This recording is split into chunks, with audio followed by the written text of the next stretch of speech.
call the regular meeting of the Board of Education for Monday, August 23rd to order. If we could all please stand and recite the Pledge of Allegiance. To the flag of the United States of America, and to the republic for which it stands, one nation, under God, indivisible, with liberty and justice for all.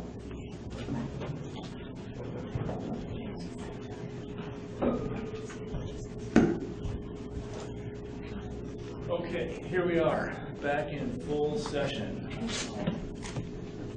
Based on the anxiety level I see at home, I can tell classes are in full swing. I tried to get my daughter to go away this weekend. Dad, I have too much homework.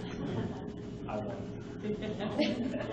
All right, so we have a relatively straightforward agenda, but let's do a roll call, please, first. Stephen Arthur. Present. Alex Kelly. Here. Matt Rudy. Here. Karen Lundstedt. Here. Ellen Mauer. Here. Marsha Overrider. Present. Judy Sugarman. Here. Okay, you guys correct? Okay. The agenda tonight, we have our president's report. That will be very good. Superintendent's report and an opportunity for public comment. If anybody would like to speak, we will approve the consent vote agenda. We have brief updates from the Program and Personnel Committee and the Facilities and Finance Committee. I was not at the early reading, but if somebody could update us on the Property Committee, that would be great. Special Education District of Lake County, Illinois Association of School Boards, and unless I've miscalculated things, I think in relatively brief order we should then be finished. We also have student updates from our student reps. Okay?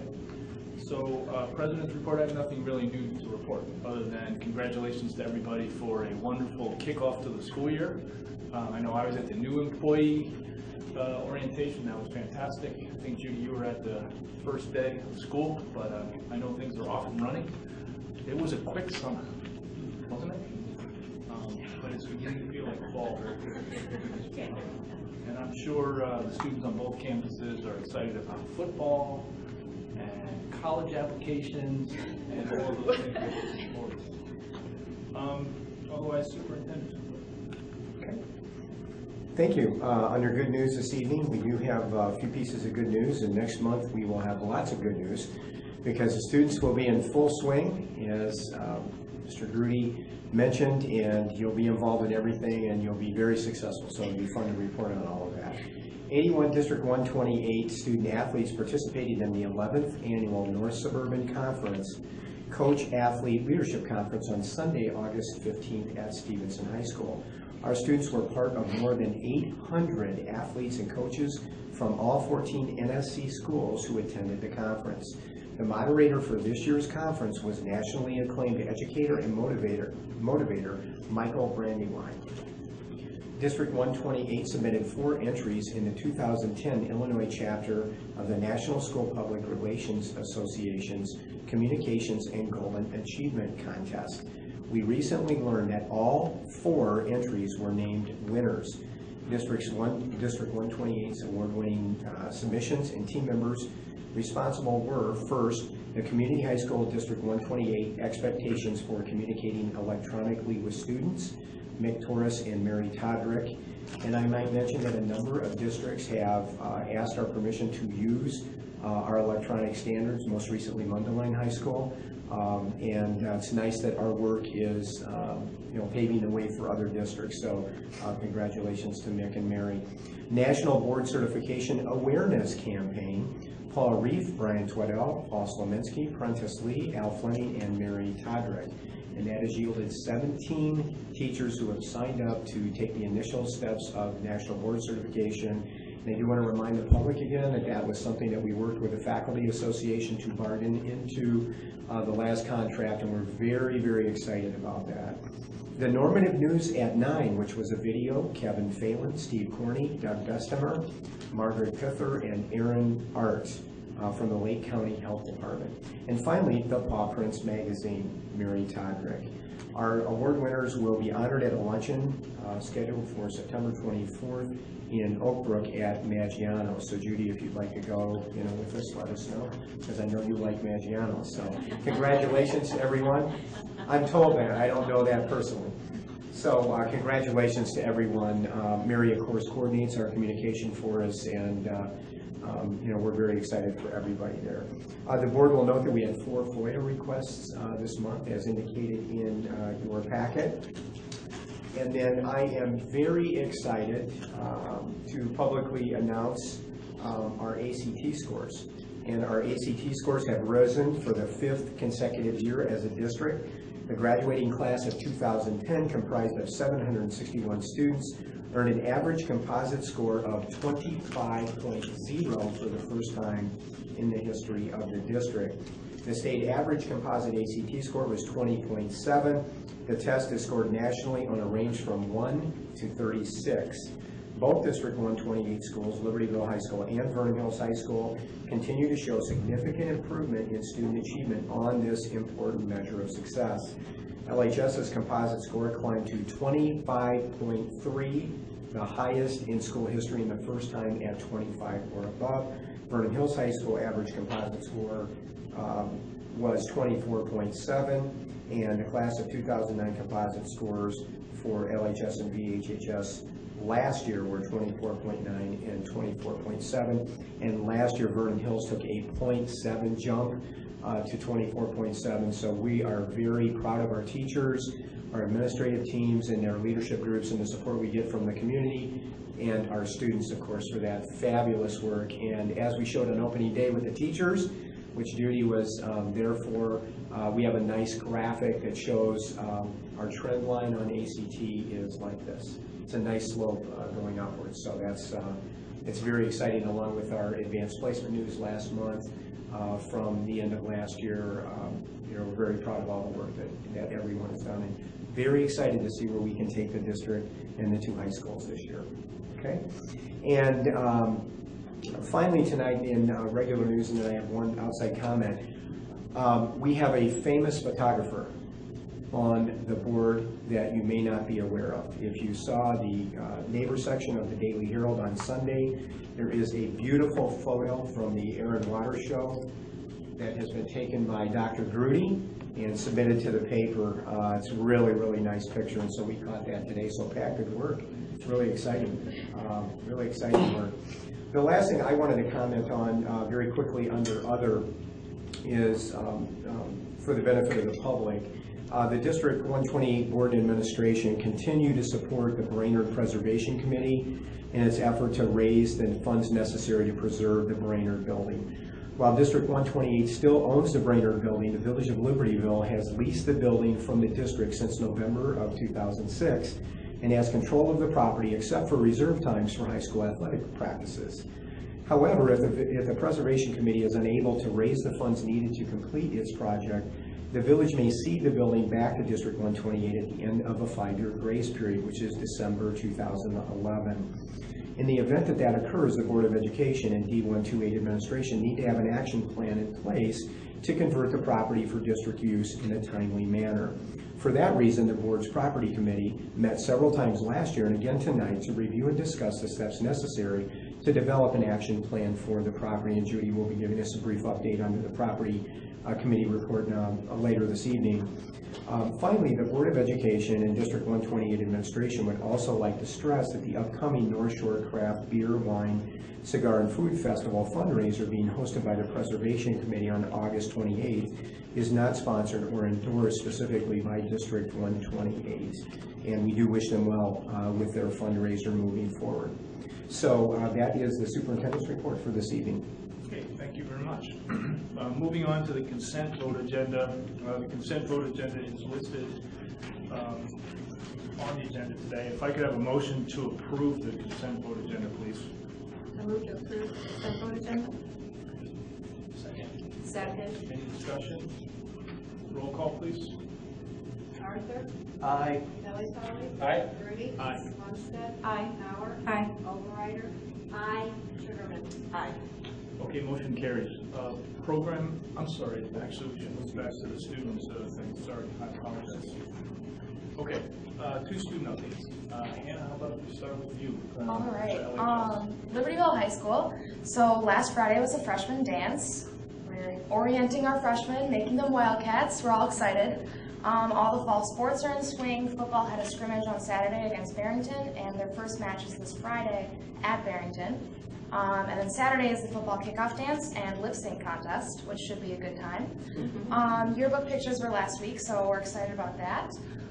Musical auditions for the Drowsy Chaperone are this week, and clubs are getting started. This week we have meetings from NHS, speech team, math team, ACE, ping pong club, East Asian Cultural Organization.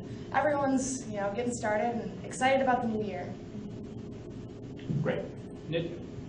The same holds at Vernon Hills. We also have our first football game this Friday, which everyone's excited for. A new organization actually started at our school called the Cougar Crew. I don't know if you saw the posters around here that said CRU. It is going to be comprised of primarily upperclassmen, and it's to foster school spirit, but also to go to most sporting events, not just football, but at the soccer games, cross country, swimming. You want more attendance from the student body. Also, the kickoff dance is this Saturday. I think as of now, there's 7 senior lip sync groups that are going to audition Wednesday, so it should be pretty fun. The Seussical musical auditions are also tomorrow. They begin, and then callbacks are Thursday. Clubs are starting up soon, and the announcements, nothing specific has come up yet, but I think students are excited, and I know the freshmen are eager to join all the activities at Vernon Hills. Good. Very good. Thank you. Next, invitation for public comment. Anybody from the public who would like to speak tonight? Okay. Program and Personnel Committee Chairperson Maurer. We have a very short agenda there. We just are looking for a motion to approve the employment of employees listed. So moved. Second. Any discussion? Roll call, please. Delli Polly. Aye. Rudy. Aye. Lundstedt. Aye. Mauer. Aye. Overrider. Aye. Sugarman. Aye. Arthur. Aye. Okay, motion carries. That concludes the report. Thank you. Facilities and Finance Committee Chairperson Overrider. Yes, we have a couple of items for approval tonight at the August 9th committee meeting, and we had hosted a public hearing on the budget, and the Facilities Finance Committee is looking for approval of the 2010-2011 budget and the accompanying certifications and attestations. I move to approve the 2010-2011 budget and attestations. Second. Discussion. Okay, it should be noted we've discussed this in detail in the various committee meetings. So, okay, roll call, please. Rudy. Aye. Lundstedt. Aye. Mauer. Aye. Overrider. Aye. Sugarman. Aye. Arthur. Aye. Delli Polly. Aye. All right, motion carries. The second agenda item for the Facilities and Finance Committee is a recommendation to rescind the special needs student transportation bid that was awarded to AAA Transportation. I think that was in July that we approved that. There have been some information that's been forthcoming after the bid award, and we feel that we need to rescind that now. Yaz, would you like to just elaborate a little bit on that? Yes, initially when we recommended the company that we did, AAA Village Limousine and Transportation, it was based on their bid to us and the fact that we would be able to secure the information that is specified in the bid document in order to award them the bid. After numerous discussions with them, that information was not forthcoming. It was going to take longer than we could wait because we really need to start transporting our students the first day of school. In light of that, I spoke to our legal counsel, Rick Millman. We talked to the owners of the company too. They would send some written communication to the fact that we needed the information that we did. And at this point, we are at a stage now where we would like to request that you rescind the bid that was awarded to them in July so we can move forward with the other bidders. And we have a recommendation after this for that too. Okay, so our first order of action is we need to have a motion to rescind the bid that we already awarded, correct? That is correct, unless Rick has something else to add, I think. There was no contract was ever signed, and they obviously didn't come up with the material that was required under the bid documents and the bid requirements. I make a motion that we rescind the bid award to AAA. Second. Discussion. Roll call, please. Lundstedt. Aye. Mauer. Aye. Overrider. Aye. Sugarman. Aye. Arthur. Aye. Delli Polly. Aye. Reed. Aye. Motion carries. Then the next order of business from the committee is to approve a recommendation to award the bid, transportation bid for special needs students to City Care. And yes, I just ask you to elaborate a little bit more on that as well, because City Care was not the next lowest bidder. That is correct. If we ask for 2 or 3 pieces of financial information in addition to the company having the ability to provide us with the documents that we look for. We provide them with a sample in our bid document to give us pricing on the sample of some of the routes that we have run in the past. We also ask them to provide us what the cost would be if 2 or 3 students were going to share a cab. We also ask them to provide just a mileage rate for us. If you were to look specifically just at the specified or sample routes, City Care would not be your lowest bidder, but when you look at all of the other 3 items combined, they become your second lowest bidder. One of the key factors that we are looking at in transportation this year is the ability to transport more than 1 student in a cab. If their needs are such that they can be in the cab at the same time. And the next lowest bidder was asking for $2 per mile. So if we went from Vernon Hills to Libertyville, in addition to paying $16, which would have been the normal rate route, we would have been paying another $16 just to have a second student on board.